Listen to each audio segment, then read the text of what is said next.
La cena de Navidad en casa de mis padres siempre había sido un espectáculo de perfección. La mesa adornada con velas rojas, el pavó perfectamente dorado, y las copas de vino tintineando en manos de familiares que sonreían para las fotos, fingiendo que éramos una familia perfecta.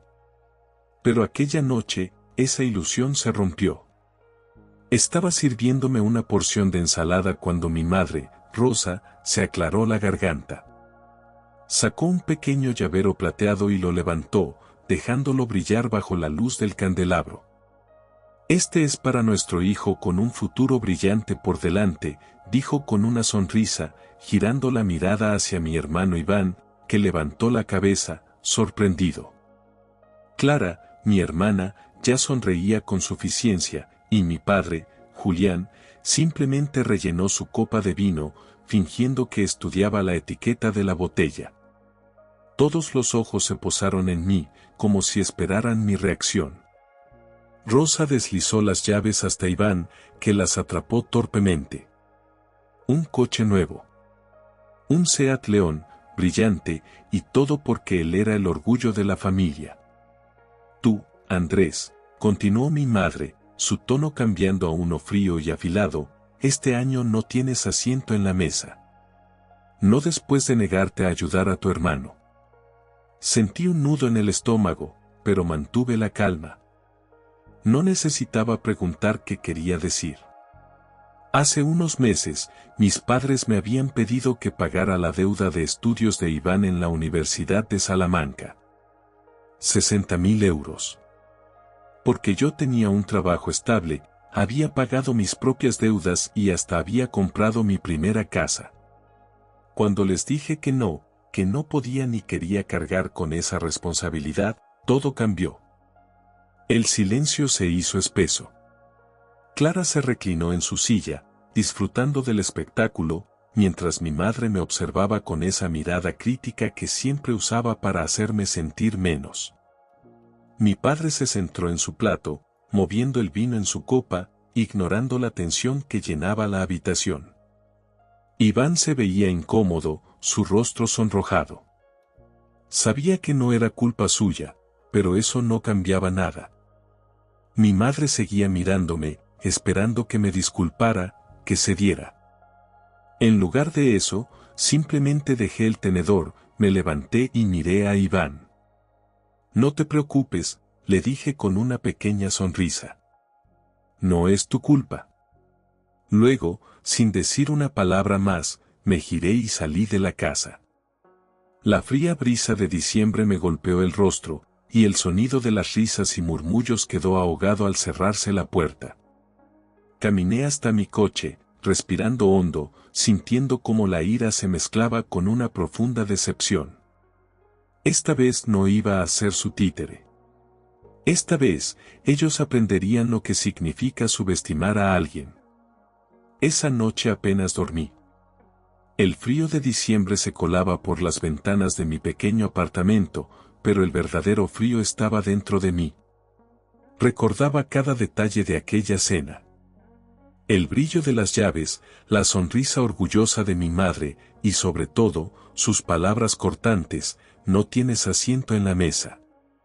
Pero lo que más dolía no eran las palabras, sino el silencio de mi padre, su mirada fija en el vino, sin siquiera defenderme. No era la primera vez que me hacían sentir como un extraño en mi propia familia. Iván siempre había sido el favorito. Desde que éramos niños, era él quien recibía el apoyo, las oportunidades, las palabras de aliento. Para mí, solo quedaban las expectativas y las críticas. Me acordé de las veces que trabajé dobles turnos para pagar mi matrícula en la Universidad de Valladolid, mientras mis padres financiaban las vacaciones de Iván. Cuando ellos pagaron su coche, su máster, su viaje de fin de carrera, y yo apenas recibí un felicidades al graduarme. Para ellos, yo era solo una inversión que no había dado los frutos esperados. Pero esta vez, habían cruzado una línea. No solo me habían humillado públicamente, sino que esperaban que sacrificara mi propio futuro para rescatar a Iván. Y cuando me negué, me convirtieron en el villano. Sin embargo, esa noche, algo cambió en mí. La ira se transformó en algo más frío, más calculado. No iba a quedarme de brazos cruzados. No esta vez. A la mañana siguiente, después de una noche en vela, me levanté temprano, preparé un café fuerte y me senté frente a mi ordenador.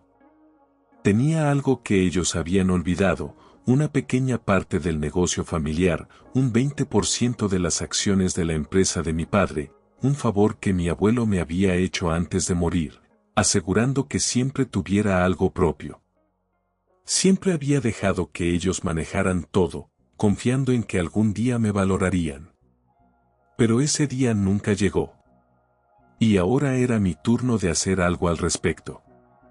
Llamé a un amigo mío, Luis, un abogado experto en derecho mercantil. En menos de una hora ya teníamos un plan.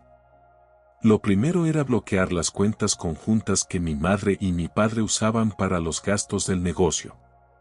Una medida preventiva, le dije.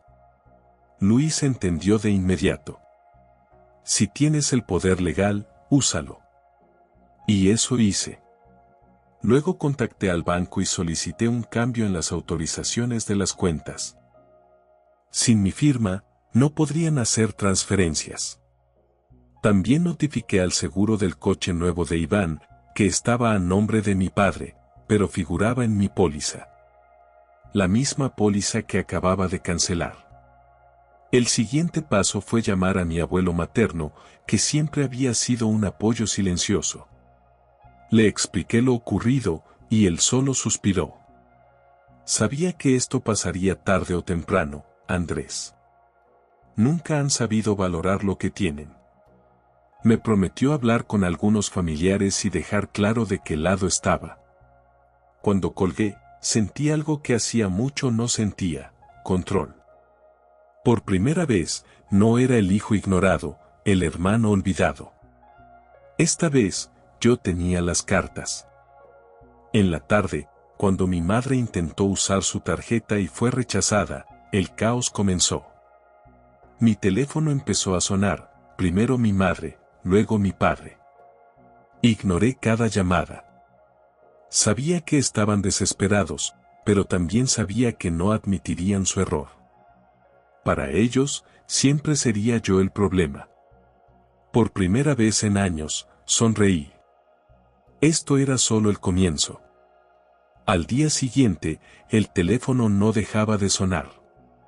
Llamadas perdidas de mi madre, mensajes de mi padre. Andrés, ¿qué has hecho? Necesitamos hablar, esto es un malentendido. Pero no respondí. Los dejé en su desesperación, enfrentando las consecuencias de su desprecio. Por la tarde, recibí un mensaje de texto de Iván. Mamá está llorando. Papá está furioso, ¿qué demonios has hecho?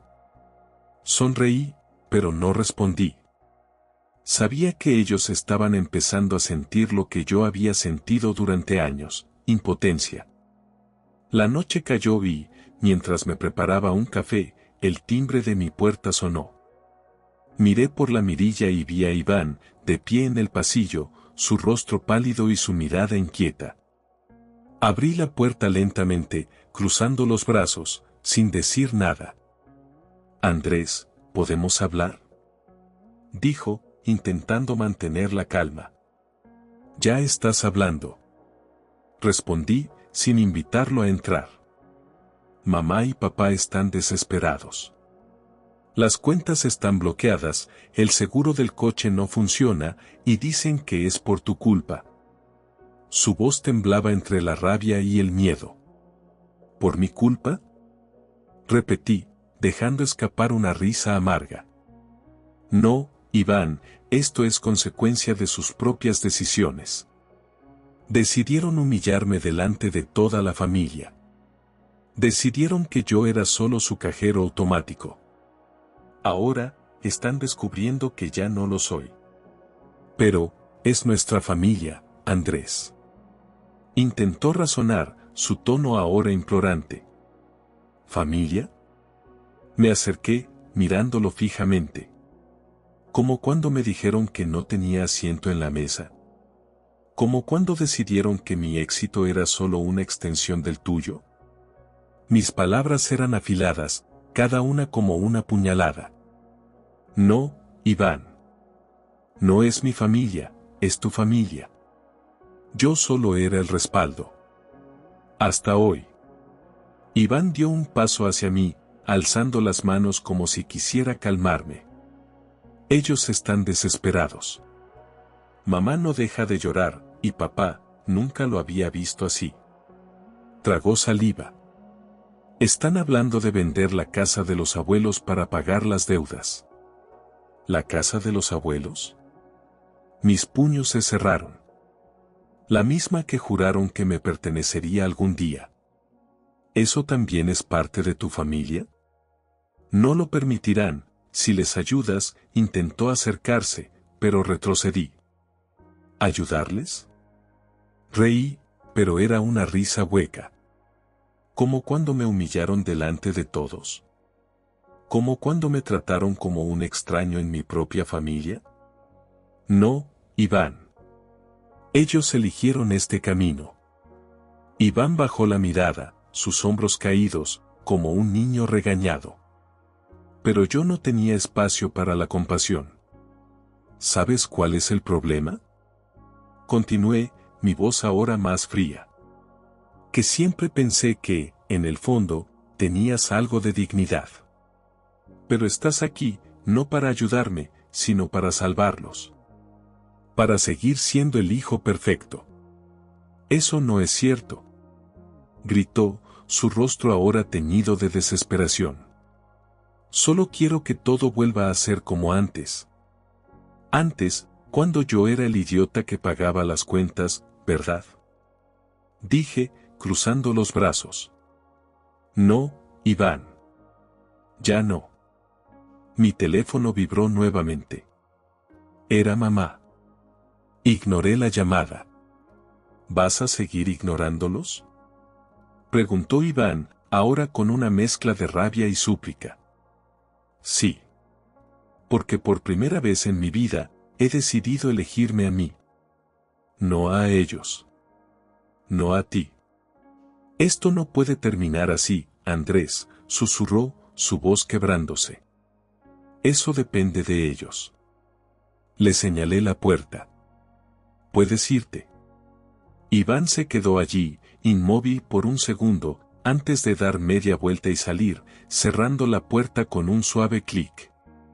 Me quedé en silencio, el eco de sus pasos desapareciendo en el pasillo. La calma era casi abrumadora. Tomé un sorbo de café, sintiendo el calor recorrerme, mientras mi mente ya trazaba el siguiente paso. Sabía que no se quedarían de brazos cruzados. Que intentarían darme la vuelta a la situación. Pero esta vez, estaba preparado. Miré por la ventana, viendo las luces de Valladolid parpadear a lo lejos. Esta era mi vida, y no iba a dejar que me la arrebataran de nuevo. Los días pasaron, y el silencio se volvió denso. Mi teléfono dejó de sonar. No había mensajes de mamá, ni llamadas de papá. Incluso Iván, siempre tratando de ser el mediador, había desaparecido. Pero yo sabía que esto era solo la calma antes de la tormenta. Una mañana, mientras me preparaba para salir al trabajo, el timbre de la puerta sonó de manera brusca y constante. Abrí, y ahí estaba mi padre, su rostro tenso, su mirada afilada como un cuchillo. Sin decir una palabra, empujó la puerta y entró. ¿De verdad pensaste que podías dejarnos así? Dijo, su voz cargada de ira contenida. ¿Cerrar las cuentas, vender la casa de la familia, dejarnos en la ruina? Mantuve la calma. No es mi culpa que no sepan manejar sus finanzas. Su rostro se tensó aún más, y dio un paso hacia mí. Somos familia, Andrés. Esto no es como se trata a la familia. Sonreí, fría y lentamente. ¿Familia? ¿La misma familia que me humilló públicamente? ¿La que me trató como una carga? Mi padre se quedó en silencio, sus manos temblando. Tú siempre has sido parte de esto. Parte de su imagen perfecta, tal vez. Pero nunca de su apoyo, respondí. La puerta volvió a sonar, y cuando la abrí, vi a mi madre y a Iván, ambos con expresiones tensas. Mamá comenzó a hablar, pero la detuve levantando una mano. Ya basta. Si están aquí para convencerme de que vuelva a ser su salvavidas, están perdiendo el tiempo. Andrés, por favor, dijo mamá, su voz quebrada. No, mamá. Ya no más. Han dependido de mí, han abusado de mi confianza. Pero ya no. Iván dio un paso al frente. Esto se está saliendo de control, hermano. Mamá está sufriendo. ¿Sufriendo? Me reí amargamente. Sufriendo porque finalmente tienen que enfrentar las consecuencias de sus actos. Mi padre se acercó de nuevo, su voz ahora suplicante. Podemos arreglar esto. Solo ayúdanos. Negué con la cabeza. Lo siento, pero ahora estoy concentrado en mi vida, en mi paz. Ya no soy su salvavidas. Los vi salir, sus pasos pesados, sus cabezas bajas. Por primera vez en mucho tiempo, sentí algo parecido a la paz. No era alegría, ni venganza. Era libertad. Cerré la puerta y respiré hondo, sabiendo que había cerrado no solo la puerta de mi casa, sino también la de una vida de manipulación y chantaje emocional. El tiempo pasó, y el silencio se volvió una constante. Ningún mensaje, ninguna llamada de mis padres o de Iván. Mi vida comenzó a tomar una calma inesperada. Poco a poco, aprendí a disfrutar de esa paz, una paz que no había sentido en años. Sin embargo, una tarde, mientras tomaba café frente a la ventana, recibí un mensaje de Iván: Andrés, tienes que venir a casa de los abuelos. Es urgente. Mi corazón dio un vuelco, pero no respondí de inmediato. Sabía que, si iba, me enfrentaría a viejas heridas, a palabras no dichas, a miradas cargadas de reproche. Al llegar, la casa de mis abuelos estaba llena. Mis padres, cabizbajos, iban a un lado, con los brazos cruzados, y mis abuelos en el centro, sentados en el viejo sofá. La abuela fue la primera en hablar. Andrés, gracias por venir. El abuelo, con su voz firme, continuó. Es hora de aclarar las cosas. Lo que ha pasado entre tú y tus padres ha llegado demasiado lejos. Pero también sabemos que ellos han cometido errores, y es momento de poner fin a este conflicto. Mis padres bajaron la mirada, sin decir nada. Mi madre se mordía el labio, nerviosa. Mi padre respiraba profundamente, incapaz de mirarme a los ojos. Andrés, dijo mi abuela, sabemos lo mucho que has dado por esta familia, y también sabemos cómo te hemos fallado. Por eso hemos tomado una decisión. El abuelo sacó unos documentos y los colocó sobre la mesa. Estos son los papeles de la casa y las cuentas familiares. A partir de hoy, están a tu nombre. Tus padres ya no tienen control sobre ellos. Mis padres levantaron la mirada, atónitos. Mi madre abrió la boca para protestar, pero el abuelo la interrumpió. Es suficiente. Ellos deben aprender que el respeto y la familia no se construyen con manipulación. Iván me miró, y en su rostro vi algo diferente. No era resentimiento, sino algo parecido al alivio. Gracias, abuelos, dije, mi voz firme pero calmada. No les guardo rencor, pero he aprendido a valorar mi paz. Salí de la casa sintiendo que, por primera vez, era libre. Libre de culpas, de obligaciones impuestas, de una vida de manipulaciones disfrazadas de amor. y mientras el sol se ponía en el horizonte, supe que este era un nuevo comienzo. Mi vida, mis decisiones, mi libertad.